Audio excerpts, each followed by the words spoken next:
This video will show you how to add functionality and some cool features to your WordPress website by way of adding what's called plugins.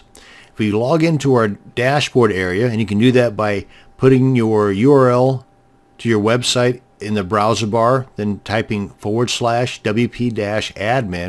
and then if you're not already logged in, then it will prompt you to log in by popping up a little box here that asks for your username and your password. Enter those two details and then you'll end up here. At this point, we come over here to plugins, go to installed plugins. This will show you all of the currently installed plugins, and as in this case, if there are new versions available, in which case you could update now. I would go ahead and make it a point to keep all of your plugins, all of your themes, even your core installation fully up to date. It's just a good practice to get in. Now, these are your current list of plugins, or at least my current list of plugins. If you wanted to activate these plugins, or if you wanted to edit them, which until you're really familiar with what you're doing with these programs, I would not mess with that.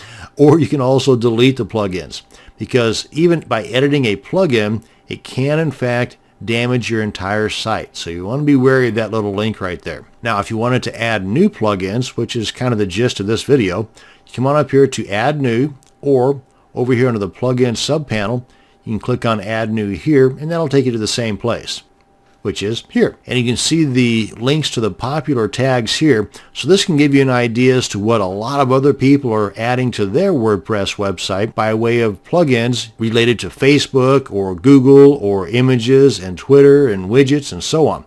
Or if you've got something specific in mind, maybe you read an article somewhere about this particular plugin or that particular plugin, you can type it in here, click on search plugins, and it will go to what's called the WordPress.org plugin repository. Now, a little heads up here. Now, there are literally thousands of plugins on the market. Some are better than others. However, there are a few that you would probably want to steer away from.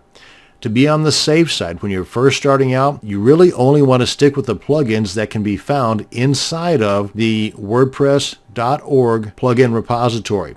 If not, then you want to be a little careful. Now, that being said, there's a lot of premium that being paid for plugins that are fine and dandy that will not be found in the WordPress.org repository, because all of those plugins are free.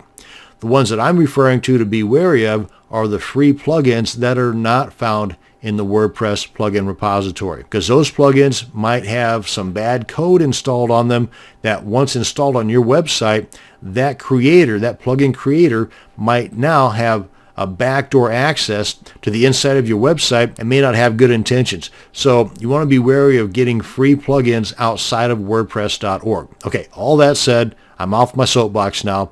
Let's go ahead and check out these options. Upload is where you can upload a plugin zip file that's already been downloaded to your computer.